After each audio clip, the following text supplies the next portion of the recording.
Have you ever felt so angry you lost control when someone hurt you? Are there days when even a glance or offhand comment feels like the world is turning against you? In today's fast-paced, high-pressure world, it's easy to get caught in a whirlwind of negative emotions, from minor annoyances to overwhelming anger. But what if there was a way to remain unshaken, to prevent anyone from disturbing your peace? Stoicism, an ancient yet profoundly powerful philosophy, offers timeless wisdom for emotional mastery. Philosophers like Marcus Aurelius, Epictetus, and Seneca endured harsh times yet maintained remarkable tranquility through these teachings. Today, we'll explore 7 practical methods to not only master your emotions, but to take full control of your inner world. What I'm about to share isn't mere theory. These insights are distilled from profound Stoic wisdom into actionable techniques. Stay focused. Even applying just one of these methods can bring immediate transformation to your life. Number 1. Embrace willingness in life. One core principle of Stoicism that leads to inner peace is the wholehearted acceptance of everything that comes our way. This doesn't mean enjoying or agreeing with every situation, but facing them willingly, without resistance. Marcus Aurelius wrote in Meditations, "Accept the things to which fate binds you, and love the people with whom fate brings you together, but do so with all your heart." This acceptance is your escape from the vicious cycle of anger and frustration. Imagine washing dishes. If approached reluctantly, every plate becomes an internal battle. But if approached willingly, with gratitude, even this burden melts away. Epictetus reminds us, "Do not seek to have events happen as you want them to, but instead want them to happen as they do, and your life will go well." This mindset works even in unpleasant situations. Stuck in traffic? Instead of fuming over delays, see it as an opportunity to enjoy a podcast or reflect on your day. When we accept situations willingly, stress loses its grip on us. A key aspect is defining your larger purpose. Ask yourself, what is my vision? What kind of life do I want to create? Unlike trivial goals like earning money or acquiring possessions, a vision encompasses your entire life. Living with this grand vision makes every action voluntary because you understand that everything, good or bad, contributes to your journey. Consider volunteering. When compelled to meet a work deadline, it feels heavy. But when you volunteer to help a friend, the task feels fulfilling, even if challenging. The difference lies in your attitude. I choose to do this becomes your heaven, while I have to do this becomes your hell. Apply this to daily interactions. When someone offends you, you have 2 choices. Let it dictate your emotions, or view it as an opportunity to practice willingness. Tell yourself, this person is acting according to their nature, but I choose not to let it disturb mine. Accepting life as it unfolds doesn't mean abandoning self-improvement. It means recognizing what's beyond your control, allowing you to focus on what you can change. Criticism at work? See it as a chance to learn, rather than taking it personally. Your reaction, not the event itself, determines your peace of mind. Start small. Accept your mistakes. View challenges as lessons. Approach daily inconveniences with grace. Mastering this mindset will make you less prone to anger and disturbances, replacing them with resilient inner strength. Number 2. Stop judging others. Have you ever wondered why we so easily feel anger toward others? Could it be because we frequently judge them? How many times a day do you think, "This person is so annoying," or "That one is completely untrustworthy"? These judgments not only hurt others, but burden our own souls. In Stoicism, letting go of judgment frees us from negative emotions. Humans naturally view the world through personal lenses. When someone acts contrary to our expectations, we immediately label them. If someone drives slowly in front of you, your first thought might be, "They're so stupid." But have you considered they might be a new driver or carrying children? External events don't determine our emotions. Our interpretations do. Judgment isn't just a thought. It's the root of anger. Imagine a colleague who's often late. If you think they're lazy, your irritation grows daily. However, if you consider they might be caring for a sick loved one, your perspective softens. This doesn't mean condoning behavior, but by dropping judgment, you shield yourself from unnecessary negativity. Marcus Aurelius wisely wrote, "You always own the option of having no opinion." There is never any need to get worked up or to trouble your soul about things you can't control. No one is entirely good or bad. People are mixtures of actions shaped by circumstances. Reflect on times when you didn't act your best. Perhaps you were tired or stressed. Others' actions are rarely fixed traits. In supportive environments, even flawed individuals show kindness. Under pressure, anyone can falter. Imagine a server accidentally spills water at your table. Your initial reaction might be anger. They're so careless. But if you pause and think, maybe they're having a tough day, you'll feel lighter. This is the power of releasing judgment. Letting go of judgment doesn't mean condoning wrongdoing. It means refusing to let others' actions dictate your emotions. You can discern right from wrong without letting negativity consume you. As Marcus Aurelius said, the best revenge is to be unlike him who performed the injury. To practice non-judgment. 1. Become aware.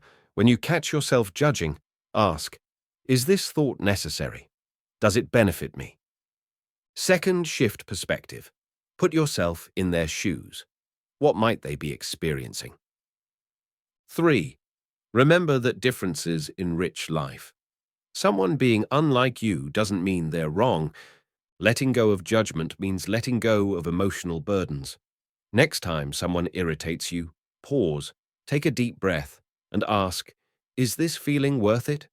You'll find that viewing situations with empathy makes you kinder not only to others, but to yourself. Ask yourself, do you want to hold on to anger, or do you want to live in freedom and peace? The choice is always yours. 3. Let go of control. When you stop judging others, you uncover a profound truth.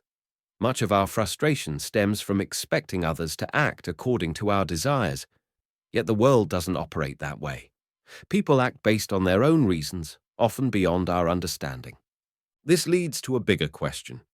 Do we truly need to control everything to find peace, or does peace come from letting go? This is the core spirit of Stoicism. Rather than wasting energy trying to change the uncontrollable, accept it and free yourself from unnecessary burdens. While you cannot dictate life, you can always choose how to respond. Imagine driving during rush hour. Traffic is jammed, horns blare, and you're nearly late. Anger rises. Why do people drive like this? Why can't traffic improve? But you can't change how others drive or clear the roads. The only thing you control is your reaction. You can choose frustration or acceptance. This applies everywhere. A mother worries about her child's grades but cannot take their tests. An employee feels frustrated by unreasonable decisions but cannot control their boss's thoughts. Negative emotions often arise from placing expectations on things beyond our power. I once knew a young entrepreneur who spent years building a tech company. When market feedback disappointed, he blamed customers and suspected sabotage by competitors. These emotions trapped him in bitterness. I suggested focusing on what he could improve instead of fixating on uncontrollable factors. This shift gave him a new perspective. He stopped blaming others, refined his product, and eventually achieved greater success than expected. Stoicism reshapes how we perceive challenges. During stressful moments, ask yourself, is this within my control? Am I wasting energy on the unchangeable? Is my reaction improving the situation or worsening it? Letting go doesn't mean surrendering or becoming passive. It means focusing on what you truly influence: your thoughts, emotions, and actions. Picture rowing a boat down a river. You cannot stop the current, but you can steer effectively. A practical Stoic exercise is premeditatio malorum, anticipating adversity.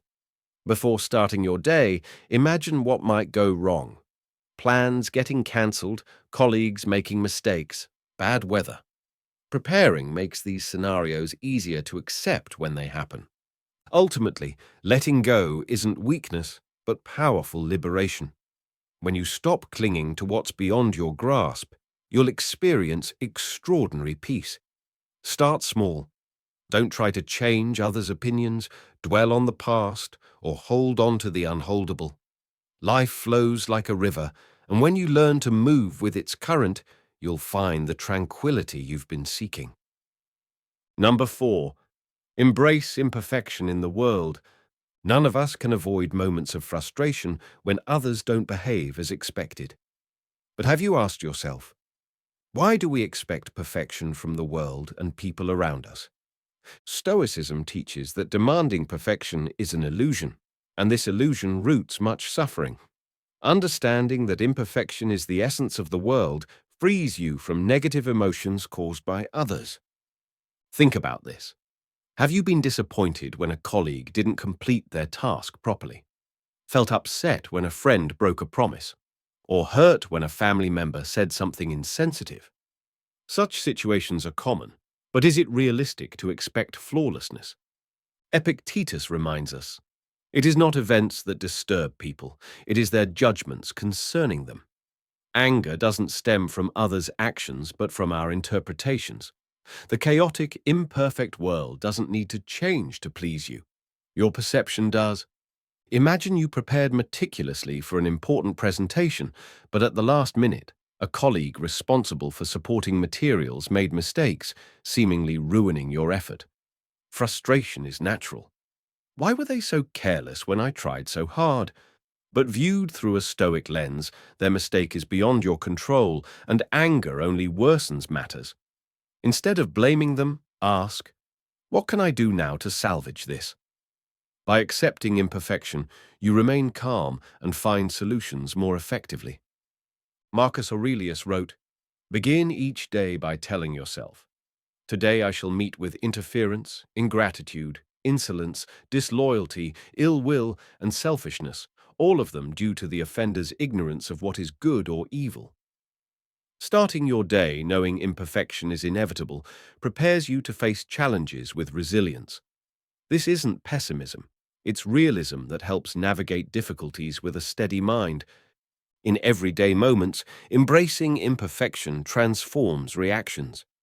When someone breaks a promise, remind yourself they're human with unseen struggles. If misunderstood, seek clarity rather than jumping to conclusions. When faced with criticism, ask, does this truly harm me, or is it my interpretation? Accepting imperfection doesn't mean giving up on improvement. It liberates you. When you stop demanding that others act as you wish, you free yourself from disappointment and focus on what truly matters. In relationships, we often expect partners to understand us perfectly, but even those who love you most can't always read your emotions. Instead of blaming them, ask, can I communicate more clearly to foster understanding? This alleviates dissatisfaction and builds empathy. When you truly accept the world's imperfections, you'll find joy in its flaws. A careless co-worker, an inconsiderate friend, or a rude stranger becomes an opportunity to practice patience. Ask yourself, have I ever made mistakes? If I want forgiveness, why can't I forgive others? As Seneca wrote, he who is brave is free. Courage to face imperfection is not just compassion, but a path to inner freedom. Life doesn't have to be perfect for you to find happiness. When you stop expecting perfection, you release yourself from anger's burden. Marcus Aurelius said, the happiness of your life depends upon the quality of your thoughts. By letting such thoughts guide you, you'll discover peace amid chaos. This isn't compromising with imperfection, it's the art of living. Number 5. Take responsibility for your feelings. When we learn to accept the world's imperfections, a new door opens, a door leading inward. The world may be chaotic, people may disappoint us, things rarely go as planned, but must these realities trouble us? Accepting external imperfections is one thing, but the deeper challenge lies in controlling our emotions when facing what we cannot change. This raises a fundamental question. Who is responsible for your emotions? you or circumstances beyond your control. Imagine standing in a long supermarket queue when someone cuts in front without an apology. Irritation rises, you feel disrespected. You could respond with anger, grumbling, or resentment. But there's another choice. Pause and ask, is this person's action truly worth sacrificing my peace? They may be wrong, but my emotions are mine. Why let them dictate how I feel? If you choose calmness, the irritation fades. The person remains oblivious to their rudeness, but their actions no longer hold power over you. The queue might be slightly longer, but your inner peace remains intact. That trivial incident becomes just another moment in your day rather than a spark for negative emotions. In daily life, we often unknowingly hand control of our emotions to others. When someone insults or ignores you, the instinctive response is to feel hurt or angry. But ask yourself, why let another person's words dictate your mood? Marcus Aurelius observed, you have power over your mind, not outside events. Realize this, and you will find strength. While we cannot control others, we can always choose our reactions. Consider being unfairly criticized at work. Anger may feel inevitable, but what if you reminded yourself that your worth isn't determined by others' opinions? By reframing your reaction, you free yourself from their influence. To achieve this emotional mastery, 1. Practice the power of pause. When faced with an upsetting situation, ask, am I overreacting? Is this worth losing my peace? A brief pause creates space between trigger and response. 2. Keep an emotions journal. Each evening, reflect. What upset you today? How did you react? Could you have responded differently? This helps identify patterns and build discipline. Taking responsibility for your emotions is key to tranquility. No one can make you angry unless you allow it. Marcus Aurelius wrote, if you are distressed by anything external, the pain is not due to the thing itself, but to your estimate of it. And this you have the power to revoke at any moment. Emotions are your possession, not someone else's. Protect your peace, and nothing can truly disturb your spirit.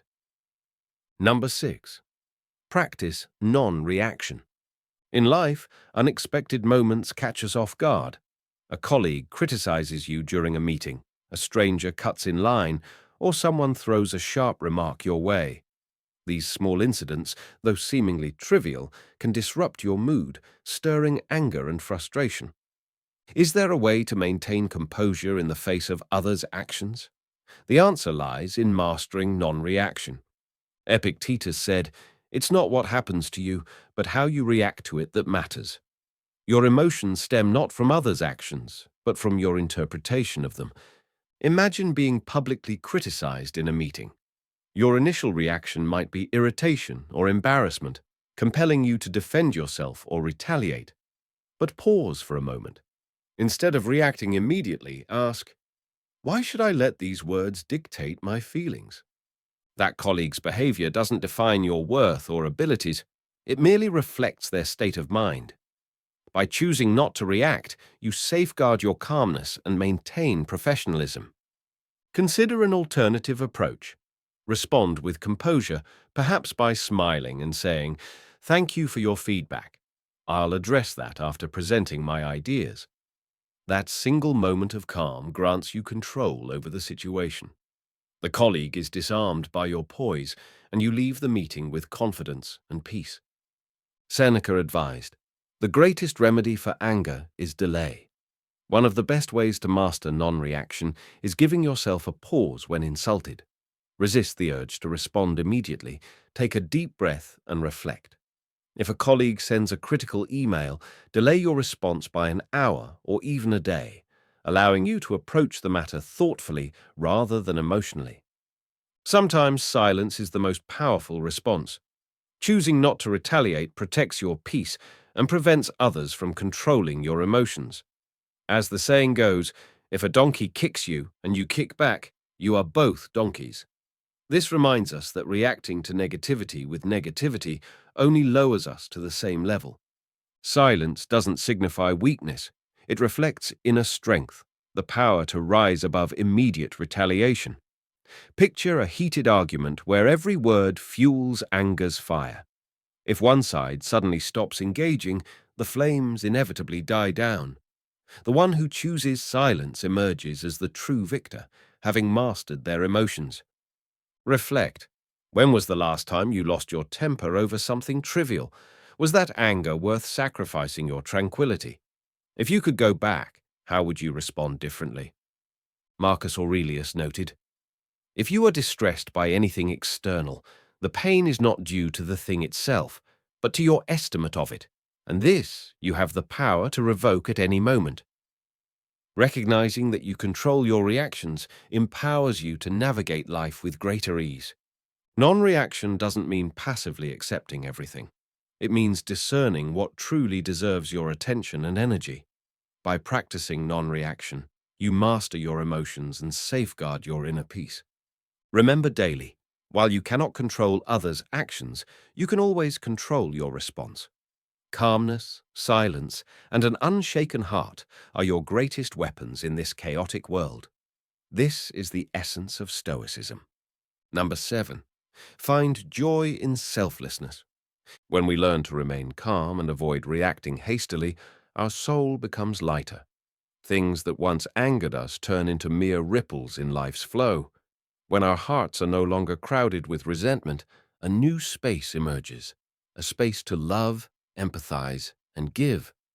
In this transformation, we discover a profound joy, understanding that sometimes the best way to protect our peace is to forgive. This journey is one where the mind finds tranquility and the heart opens wider than ever. Marcus Aurelius wrote, "When you arise in the morning, think of what a privilege it is to be alive, to think, to enjoy, to love." These words remind us of life's blessings. Each morning offers a new chance to love, help others, and live with a more open heart. Forgiveness, through Marcus Aurelius's lens, is neither distant nor difficult. It's simply recognizing that helping others brings joy, not just to them, but to ourselves. I recall a friend who worked in a high-pressure environment, frequently criticized by colleagues. Instead of reacting with anger, he asked himself, "Are they going through something I don't know about?" One day, he discovered a particularly critical colleague faced significant financial struggles. Instead of retaliating, he listened and offered help when possible. Not only did their relationship improve, but the workplace atmosphere became less tense. In families, minor disagreements easily escalate. Imagine having a relative who constantly criticizes you. Their words may hurt deeply, but remember, criticism often stems from their own insecurities or pain. When you understand this, anger loses its power. Choosing forgiveness doesn't mean accepting wrong behavior. It means refusing to let it control your emotions. Anger often arises from expectations. We expect others to behave correctly. But the world is imperfect, and everyone carries unseen burdens. Recognizing this dissolves expectations, and when expectations fade, anger has no reason to exist. The beauty of forgiveness is that it brings genuine joy and relief. Recall helping someone without expecting anything in return. How peaceful and meaningful it felt. Epictetus said, "No man is free who is not master of himself." Practicing forgiveness reclaims control over our emotions, creating spiritual freedom no wealth can buy. Modern research confirms this wisdom. People who regularly practice kindness report higher happiness levels. Stoicism understood this truth millennia ago. Forgiveness is not just a moral virtue, but a path to a fuller, more meaningful life. Ask yourself, can I see this situation from their perspective? What might be driving their behavior? These questions ease discomfort and foster understanding. Forgiveness need not be complicated. Sometimes it's as simple as being patient with someone's carelessness. Instead of controlling what's beyond your power, focus on bettering yourself. When showing kindness, be grateful for the opportunity rather than clinging to anger. Seneca beautifully said, "Wherever there is a human being, there is an opportunity for kindness. Wherever life places you, there's a chance to extend compassion." Choose forgiveness, not just for others, but for yourself. In giving and understanding, you build a better world for everyone. Forgiveness isn't just an action, it's the key to living freely and peacefully. We've explored 7 methods to maintain inner peace and remain unaffected by others' actions. These principles aren't philosophical musings, but compasses guiding us toward true inner freedom. By embracing acceptance, you learn to align with life. Letting go of judgment frees you from bias. Relinquishing control, embracing imperfection, taking responsibility for your emotions, and practicing non-reactivity, all these lead to genuine self-mastery. And finding joy in compassion becomes the greatest gift you can give, not just to others, but to yourself. Thank you for joining this journey towards Stoic wisdom and emotional freedom.